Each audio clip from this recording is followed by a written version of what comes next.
In this video, we're going to be talking about some statistics stuff, and a lot of this is probably a review of stuff that you did in middle school, but just want to make sure we hit this before the EOC. So first thing we're going to review is finding mean, median, mode, and range from data. So your mean is like taking your average. So whenever you do this, what you want to do is you add up all your numbers and then you divide by how many numbers you have. So in this case, you would add up all 9 of these numbers. So 76 plus 80 plus 92. You guys can do that in your calculator if you want to. Whenever I added those, I got 696. And then you want to divide by how many numbers you have. Well, I have 1, 2, 3, 4, 5, 6, 7, 8, 9 numbers.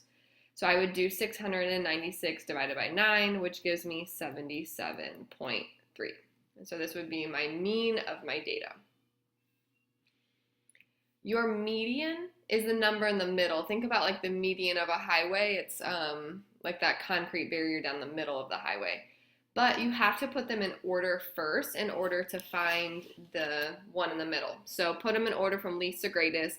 And I like to kind of cross them out as I do that so I don't forget a number. So I would have 52 is my lowest number, then 65, then 76. Looks like 277s. Make sure you write them both.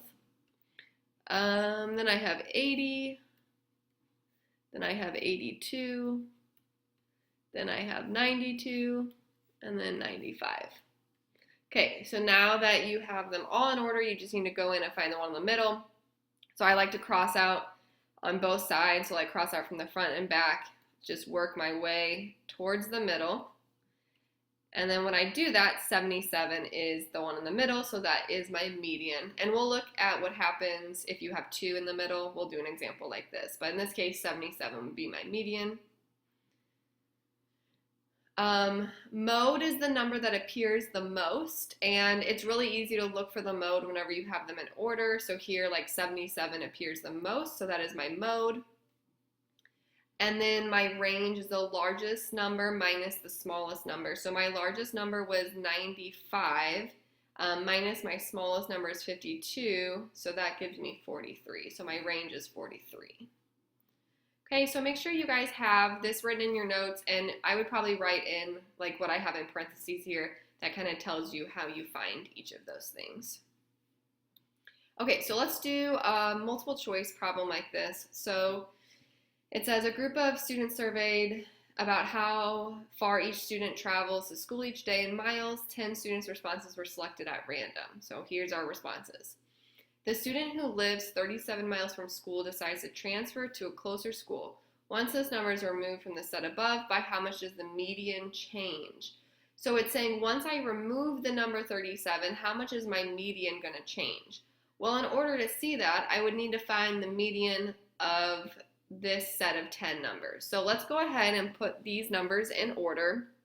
So 4 looks like it's my lowest, then 7, then 9, then 10, looks like another 10, 14, 15, 18, 28, and 37. Okay, it really helps to cross those out as you do that so you don't miss one. All right, now let's find the one in the middle. So I'm going to work from the front to the back, crossing out on either side. Okay, so this is what I'm talking about where we have 2 numbers in the middle. Okay, I can't get down to just one number in the middle like the last example. So what you do to find your median is you find the average of these. So I'm going to add these up and divide by 2 because there's 2 numbers. So 10 plus 14 is 24. 24 divided by 2 is 12. So the median of this set of numbers is 12. Now, this is saying the student who lives 37 miles from school decides to transfer to school. So if we remove that number, what's my new median? Okay, so I'm going to remove that number. Now I'm going to go through and do this again. Okay, I'm just going to use my same set of numbers. Use a different color so that we can see what I'm crossing out. Okay, so now my median is just this single number 10. So my new median is 10. And the question says, by how much does the median change? So I went from 12 to 10, so it changed by 2. Okay, next question says, the following scores represent the grades 5 out of 6 students received on a test. What score would the 6th student need to receive in order to have a class average score of 76? So this is, remember, an average is when you add up all the numbers and divide by how many numbers you have. So I would need to add these numbers up. So I would need to add all 6 numbers up, which remember I only have 5 here, and it's asking what is the 6th. So I would need to add up these 5.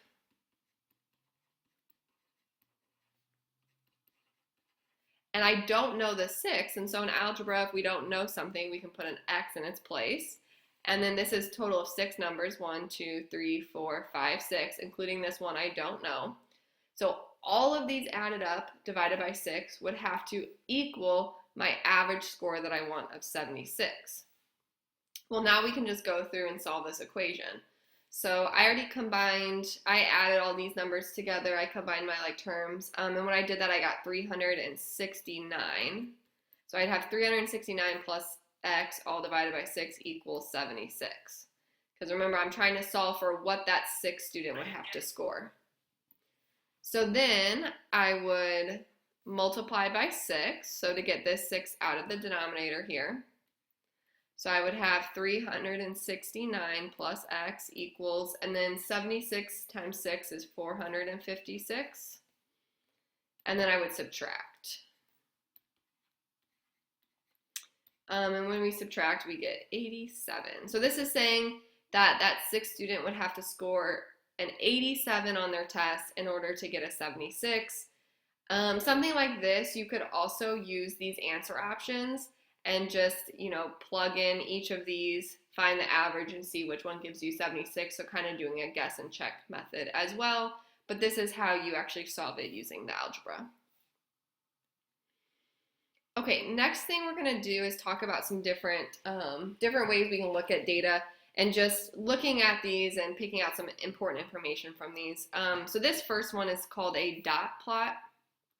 So it says, Charlie's Food Factory currently employs 28 workers whose ages are shown below on a dot plot. Answer the following questions based on this plot. Dot plots are actually really easy to read. It's just showing you so this is talking about 28 workers. So each of these dots represent a worker, and these are the ages. So this is 15, so this would be 16. So that's saying there's 2 workers who are 16.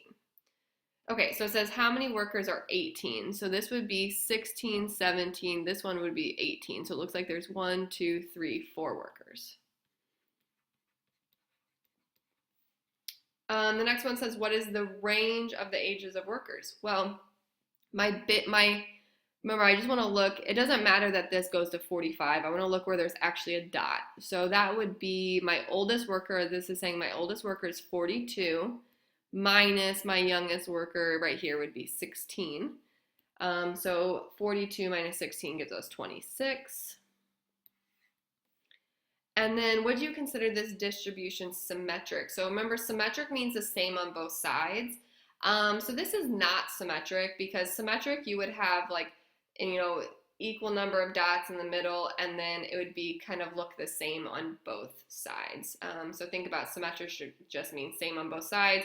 This is very heavily weighted over here, so it's not symmetric.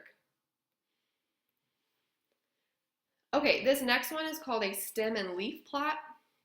It says the stem and leaf plot shows the scores of 15 ninth graders and 15 10th graders in a competition. The way you read a stem and leaf plot, which it even shows you a key here, this 5/6, so the stem of 5, the leaf of 6 represents 56. So if I look here, if I have a stem of 5 and a leaf of 2, this is saying 52, 53, 54, 54, 54, okay? So this says how much greater is the mode of the 10th grader scores and the mode of the 9th grader score. So let's talk about our mode of our 9th graders. So remember, mode is the number, so we're talking about mode, that's the number that appears the most. Okay, So I want to look for what number repeats the most. Well, it looks like for my ninth graders, 35 repeats 1, 2, 3, 4 times. So that's what the most is. It looks like the ninth graders is 35.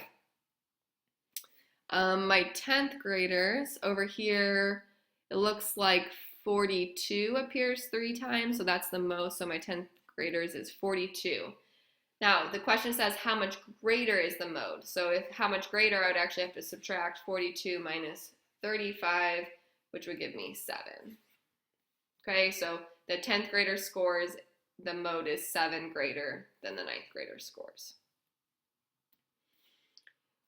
Okay, this next one is called a box and whisker plot. And this would probably be a good thing to put into your notes.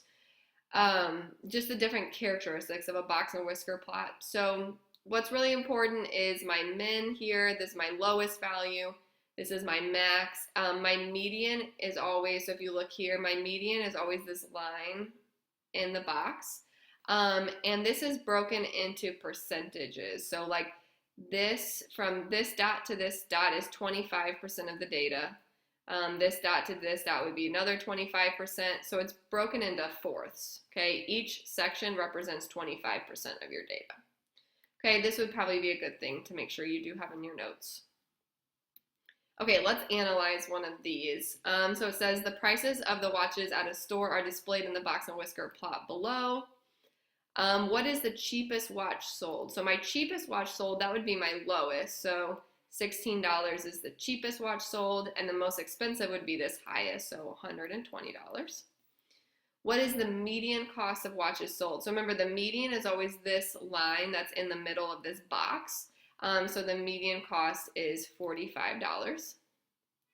This says if all the watches under $31 are on sale, what percentage of watches are on sale? So remember I talked about like between each dot is 25%. So if it says all the watches under 31, so 31 and under, well, that would represent 25% of my data. So 25% of my watches are on sale. And then what is the range of the cost of watches? Well, I would just have to do my most expensive watch, which was 120, minus my cheapest watch, which was 16, and that gives me 104. So my range is 104.